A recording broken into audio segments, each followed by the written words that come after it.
On a cold winter morning in downtown Chicago, the streets bustled with people rushing to their destinations, wrapped in thick coats and scarves.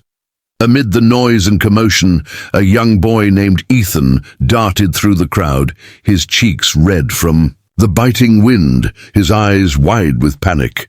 He stopped abruptly near a coffee stand where a tall, kind-faced man named James was sipping his drink. Ethan tugged at his coat sleeve, his small hands trembling. "Please," he gasped, "my mom is sick. She's pregnant, and I think she's dying." James knelt down, sensing the urgency in the boy's voice. "Take me to her," he said, without hesitation. Ethan grabbed his hand and led him through winding alleys and icy sidewalks to a shabby apartment building. They climbed up the creaky stairs and entered a dimly lit room where Ethan's mother lay on a torn mattress, her face pale and covered in sweat. She clutched her belly, breathing heavily. James acted quickly. He called emergency services and knelt beside her, whispering gently, "Help is coming, hold on."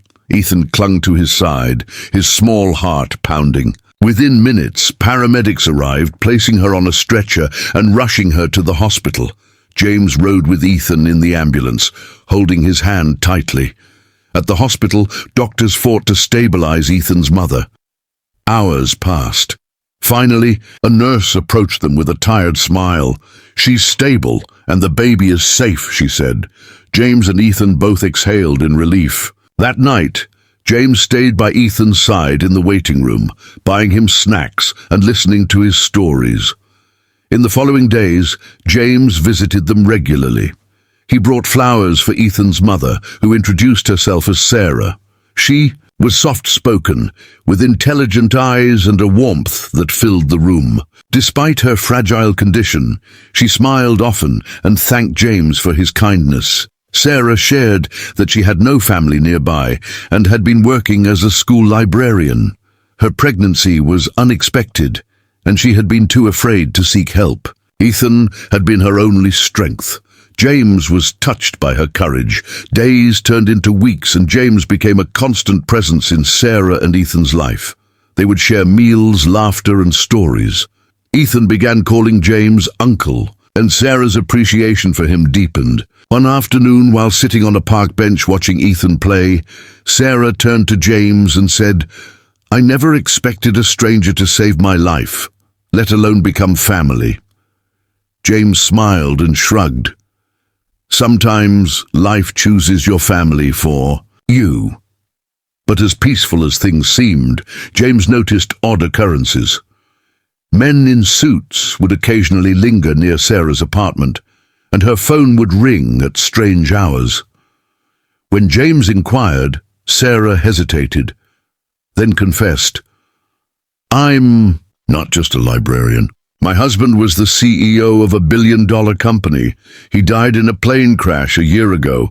I've kept a low profile for my safety." James was stunned. Sarah, the humble, soft-spoken woman he'd come to admire, was actually the widow of a billionaire. She had hidden her identity to protect Ethan and the unborn baby from potential threats. James felt a deeper respect for her bravery. "Why didn't you tell me?" he asked gently. "I needed to be sure you were helping out of kindness, not for money," she replied. In that moment, James realized the depth of Sarah's fears and her strength. As time passed, the connection between James and Sarah grew stronger. Sarah gave birth to a healthy baby girl named Grace. James was there, holding her hand through the labor, his eyes filled with tears as he saw the newborn for the first time. He wasn't family by blood, but he was family by choice. Sarah, overwhelmed with gratitude, offered James a position in the company her husband had left behind. "I want you to help me rebuild it," she said. James, though initially hesitant, accepted. He brought integrity and heart to the business, inspired by the love he'd witnessed. Under his guidance, the company flourished again. He created programs for single mothers, funded education for underprivileged kids, and helped homeless shelters. James had gone from being a stranger on the street to a hero in Ethan's eyes and a partner in Sarah's life. As months passed, Sarah's company became a beacon of ethical business, with James leading initiatives focused on human welfare. One day, Ethan asked James, "Why did you help us when you didn't even know us?" James replied, "Because once I was alone. Someone helped me, and I promised to do the same someday." His words stuck with Ethan. As Grace grew, James became a father figure, teaching both children the values of compassion and courage. He and Sarah eventually married in a small ceremony surrounded by close friends.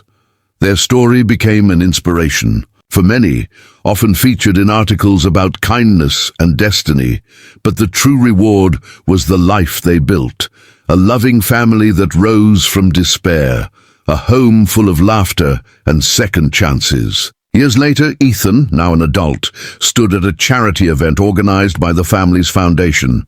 He shared the story of the day he met James and how that one moment changed their lives forever.